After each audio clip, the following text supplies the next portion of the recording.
अस्सलाम वालेकुम, आप देख रहे हैं न्यूज़ 360 और मैं हूं आपकी मेज़बान तूबा खिज़र हैत। नाज़रीन, आज के मुद्दे में बात करेंगे पाकिस्तानी मूवीज़ के हवाले से।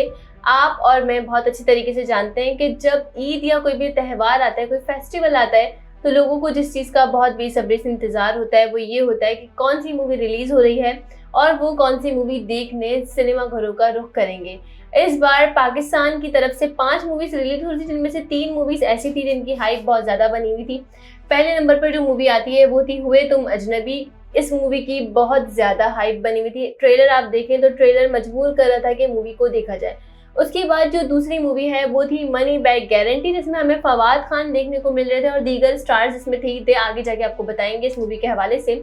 और तीसरे नंबर पर जो मूवी थी वो दादल थी, जो कि सोनिया हुसैन और मोहसिन अब्बास हैदर इसमें लीड कैरेक्टर अदा कर रहे थे। अब पाकिस्तान में जब मूवीज़ बनना स्टार्ट हुई हैं और मूवीज़ बन रही हैं तो हमने ये देखा है कि पिछले कुछ टाइम से ये चीज़ चल रही थी बहुत ज़्यादा। फिल्म मेकर्स और एक्टर्स बोल रहे थे कि जब हम अपनी मूवीज़ रिलीज़ करते हैं और हमारी इंडस्ट्री जो है वो एक राइजिंग इंडस्ट्री है, तो फिर हमें इस बात का ध्यान रखना चाहिए कि हम दीगर जो मूवीज़ होती हैं उन्हें रोक दें, हॉलीवुड की मूवीज़ को रोक कर थोड़ा सा ब्रेक लगा दें, क्योंकि उनके ऑडियंस ऑलरेडी मौजूद है और लोग वो मूवीज़ देखने के लिए सिनेमा घरों का रुख ज़रूर करेंगे। और ज़ाहिर है लोग बहुत टाइम से वेट कर रहे होते हैं हॉलीवुड की मूवीज़ का, तो उनकी एक मार्केट है, उनकी ऑडियंस भी बनी बनाई है और उनकी ऑडियंस कहीं नहीं जाएगी। तो आप उन मूवीज़ को रोक कर पाकिस्तानी मूवीज़ को टाइम दें कि वो फुल फ्लैश तरीके से जाएं और ज़ाहिर है लगें और लोग आकर उन्हें देखें। मगर इस बात को बहुत ज़्यादा तनकीद का भी निशाना बनाया जा रहा था। कुछ लोग ये कह रहे थे कि ये अदाकार, ये फिल्म मेकर्स ठीक बात कह रहे हैं, मगर बहुत सारी ऑडियंस ये कह रही थी कि मूवी ऐसी हो जो खुद ही कहे कि आओ और मुझे देखो, उसे फिर किसी की भी कंपटीशन की ज़रूरत नहीं होती। अच्छी मूवी होती है। बहरहाल नाज़रीन, ये तमाम तर चीज़ें चल रही थी। हमने लास्ट ईयर देखा था कि किस तरीके से इस पर आवाज़ उठाई थी लोगों ने, ट्रेंड बन गया था काफ़ी ज़्यादा। और जाहिर है उसके बाद हमने ये देखा कि मौला जट आई, of season I. Maula Jatt ने आते के साथ ही मौला जट के साथ बहुत सारी हॉलीवुड की ऐसी मूवीज़ रिलीज़ हुई जिनका ज़ाहिर है ये ऑलरेडी लोग बहुत टाइम से वेट कर रहे थे। ये एक फुल फ्लैज कंपटीशन टाइप वाली वाइब आ रही थी। मौला जट जब रिलीज़ हुई है तो उसने तमाम गुज़िश्ता रिकॉर्ड्स तोड़े हैं, बल्कि नए रिकॉर्ड्स बनाए। और फिर इस मूवी ने ये साबित किया कि अगर मूवी अच्छी बनी हो और मूवी में आप क्लासिक काम देख रहे हो और ट्रेलर आपको इतना पुरकशिश लग रहा हो, तो फिर मूवी को किसी भी किस्म का कोई भी हर्डल पेश नहीं आता, लोग उसे देखने जाते हैं। और फिर हमने ये देखा कि मौला जट को जब पूरी दुनिया में रिलीज़ किया गया तो उसके बाद लोगों ने कहा कि 100 स्क्रीन इसकी और लगाई जाएं। और मज़े की बात तो ये कि पाकिस्तान की 3 बड़ी सिनेमा चेन्स, जिनका नाम आपको अच्छी तरीके से याद होंगे, हम यहाँ पर नाम नहीं ले सकते, मगर 3 बड़े सिनेमा चेन्स ने इनिशियल डेज में मौला जट को रिलीज़ ही नहीं किया था। और ये एक बहुत बड़ा डेंट था। अगर कोई और मूवी होती तो उसके मेकर्स रोने लग जाते, मगर यहाँ पर भी सब्र का मुजाहिरा किया गया। और उसके बाद में उन चेन्स ने ये मूवी चलाई, लेकिन तब तक मूवी बहुत ज़्यादा बिजनेस कर चुकी थी और ऑफ कोर्स वो मजबूरी हो गई थी कि मूवी चलानी थी। बहरहाल इस ईद पर 3 मूवीज़ रिलीज़ हुई हैं। पहले की बात कर लेते हैं हुए तुम अजनबी। हुए तुम अजनबी अपने ट्रेलर से लोगों को बहुत ज़्यादा अट्रैक्ट कर रही थी। हमने यहाँ पर बहुत सारे ऐसे सीन्स हैं जो कि देखे जो कि हमें बहुत अनयूजुअल लगे। साथ ही साथ मिकाल जुल्फ़िकार और सादिया खान की केमिस्ट्री लोगों को बहुत ज़्यादा पसंद आई थी। सादिया खान एक तो बहुत ही खूबसूरत अदाकारा है, मिकाल जुल्फ़िकार भी बहुत ज़्यादा हैंडसम अदाकार है, और जब ये दोनों साथ आए हैं स्क्रीन शेयर करें तो इनके माबैन जो केमिस्ट्री थी वो लोगों को बहुत ज़्यादा पसंद आई थी। मगर मूवी घूम रही है 1971 पे, जहाँ पर हम देख रहे हैं कि बांग्लादेश और पाकिस्तान की अलहदगी के टाइम पर ये मूवी बनाई गई है और ज़ाहिर है वो सिनेरियोज दिखाए गए हैं, वो सीन्स दिखाए गए। अब यहाँ पर जब ये मूवी आप ट्रेलर देख रहे हैं तो लोगों को ट्रेलर देख के अंदाज़ा नहीं होता। ऑफकोर्स लोग भी इस बात को समझते हैं कि ट्रेलर किसी भी मूवी की अक्कासी नहीं कर पाता है। जब लोग सिनेमा घर गए हैं तो लोगों को बहुत इस बात का दुख हुआ है कि मूवी का जैसा ट्रेलर था मूवी वैसी नहीं है। बहरहाल मूवी अपने सॉन्ग्स की वजह से बहुत ज़्यादा हिट तो हो रही थी, सोशल मीडिया पे भी धूम मचाई थी, मगर जब लोग देखने गए और बाहर आए तो रिव्यूज़ कुछ अच्छे नहीं आए। लोग ये कह रहे हैं कि ये जो सबूत ढाका दिखाया है इसमें बहुत सारी चीज़ें ऐसी हैं जो कि हमें ऐसा लग रहा है कि इंडिया और पाकिस्तान का जो फार्मूला बॉलीवुड अपनाता है, आपने वो बांग्लादेश और पाकिस्तान में अपनाने की कोशिश की है। कुछ लोग ये कह रहे हैं कि वीर ज़ारा का पाकिस्तानी वर्जन बनाने की एक नाकाम कोशिश की गई है। हालांकि बहुत सारे सीन्स अगर आप देखें इस मूवी के तो आपको रिकॉल्ड हो जाता है, डायरेक्टली वीर ज़ारा पर आप चले जाते हैं। अगर आपने वो मूवी देखी है शाहरुख खान की तो और प्रीति जिंटा की, तो लोग वहाँ पर इस बात को महसूस कर रहे हैं कि मूवी के बहुत सारे सीन्स हमें वीर ज़ारा तक ले जाते हैं, लेकिन मूवी ने वो मार्क सेट नहीं किया। अच्छा, इस मूवी में एक डायलॉग है कि बांग्लादेश बनने की घोषणा की जाती है, तो उस पर लोग काफ़ी ज़्यादा तनकीद का निशाना बना रहे हैं कि अगर आप बांग्लादेश दिखा रहे हैं और सपूते बांग्लादेश दिखा रहे हैं, आप ये दिखा रहे हैं कि पाकिस्तान बांग्लादेश अलग हो रहा है, तो फिर आप यहाँ पर हिंदी का उपयोग क्यों कर रहे हैं?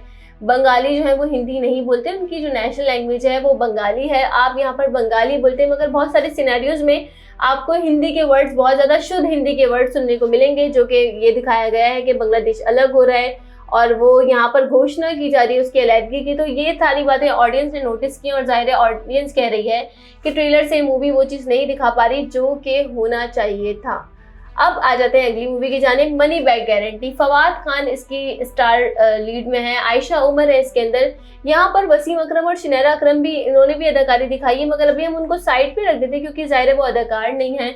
वो हमारे वसीम अकरम हमारे मुल्क का असासा है, लेजेंड है, वो अदाकार तो नहीं, उन्होंने अदाकारी की है, तो लोग उनके अलावा बाकी कास्ट पे सवाल उठा रहे हैं कि हम फवाद खान को देख कर आए हैं, हमने इस मूवी को देखा है, लेकिन मूवी वो चीज़ नहीं कर पाई है, वो जादू नहीं चला पाई सिनेमा घरों में जो कि दिखाई जाती है। कॉमिक और थ्रिलर मूवी है ये, बैंक रॉबरी पर दिखाया है पूरा। हम ज़्यादातर तो आपको नहीं बताएंगे, आप खुद मूवी देखकर बताएं, हमें कमेंट करके बताएं अगर आपने मूवी देखी है। अब नाज़रीन आपको ये बताएं कि कॉमेडी और थ्रिलर मूवी है मनी बैक गारंटी, मगर लोग ये कह रहे हैं कि फैसल कुरैशी ने बिल्कुल बकवास मूवी बनाई है और ऐसा लग रहा है कि उन्होंने स्टार कास्ट में बड़े बड़े नाम चूज कर लिए, उनको कहा है कि जो करना है आप करें, ज़ाहिर है लोग आपका नाम देख कर आएंगे। अब आपको ये अच्छी तरीके से पता है कि फवाद खान की कितनी बड़ी फैन फॉलोइंग है, आपको ये पता है कि वसीम अकरम और शिनेरा अकरम की कितनी बड़ी फैन फॉलोइंग है। तो लोग ये कह रहे हैं कि फैसल भाई आपने एक मूवी तो बना ली है, लेकिन आपने कोई अच्छी मूवी नहीं बनाई, आपने पैसे ज़ाया अपने भी किए और ज़ाहिर है जो लोग देखने जा रहे हैं उनके तो पैसे ज़ाया हो ही रहे हैं। लोग ये कह रहे हैं कि जिस तरीके से हम गए थे मूवी देखने के लिए,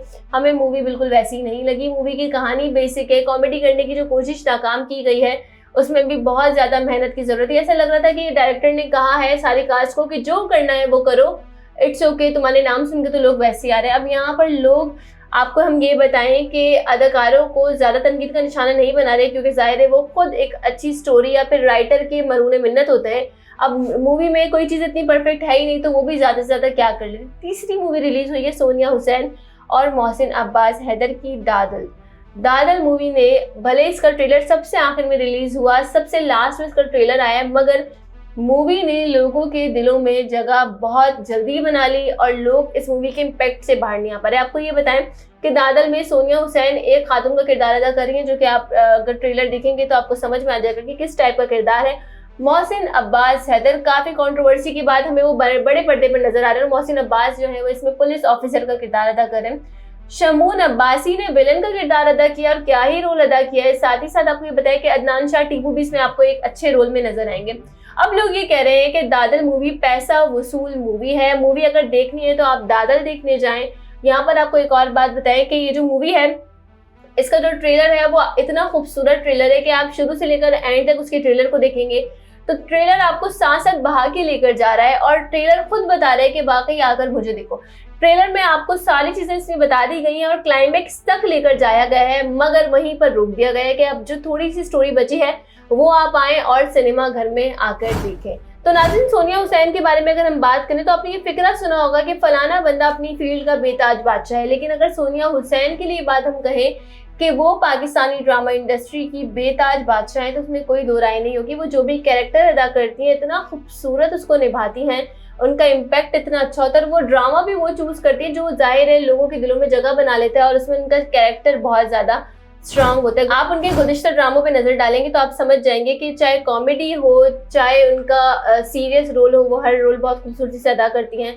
और इस मूवी में भी आपको वो झलक नजर आएगी जिस तरीके से वो बलोची खातून का किरदार अदा कर रही हैं और बलोची बोल रही हैं। बलोची में जो उनका उर्दू एक्सेंट है, कमाल कर दिया उन्होंने और ज़ाहिर लोगों को ये मूवी बहुत ज़्यादा पसंद आ गई। मगर अब यहाँ पर बात ये है कि दो मूवीज़ जो हमारे साथ रिलीज़ हुई हैं, हुए तुम अजनबी और मनी बैक गारंटी, ये ऑडियंस के दिल में जगह बनाने में नाकाम हो गई हैं। अब यहाँ पर आपको हम ये बात बताएं कि मौला चट के बाद लोगों का अगर यहाँ पर लेवल था ना पाकिस्तानी इंडस्ट्री और मूवीज को लेकर, तो अब वो यहाँ पर आ गया। अब लोग ये नहीं चाह रहे कि हमें ऑर्डिनरी मूवी दिखाओ या कुछ भी दिखा दो, नहीं, आपकी ऑडियंस इतनी ज्यादा समझदार हो गई और आपकी ऑडियंस सब कुछ देखना चाहती है। अब आप ये कह के नहीं टाल सकते कि हम अभी जो है वो फर्स्ट स्टेज पे हैं या अभी हम इतना ज्यादा आगे नहीं बढ़े या अभी काम हो रहा है, मूवीज बन रही है। नहीं, पिछले साल कायद-ए-आज़म जिंदाबाद जैसी मूवीज आई थी और लोगों ने बहुत ज्यादा पसंद किया था। अब मार्क अप होना चाहिए, डाउन नहीं होना चाहिए। अब लोग ये देखेंगे कि फवाद खान है या लोग ये देखेंगे कि मिकाल है, सादिया खान है, तो लोग सिर्फ शक्ल देख के मूवी देखने नहीं जाएंगे। लोगों को मूवी में स्क्रिप्ट भी चाहिए, स्टोरी भी चाहिए और ये चीज़ें भी चाहिए, बहुत ज़्यादा ज़रूरी हैं। आपने इन तीनों में से कौन सी मूवी देखी, हमें कमेंट करके ज़रूर बताइएगा और साथ ही साथ अपना रिव्यू भी दे दें कि आपको कौन सी मूवी के हवाले से आप क्या सोचते हैं। और इसी के साथ मुझे दीजिए इजाज़त। अल्लाह निगहबान।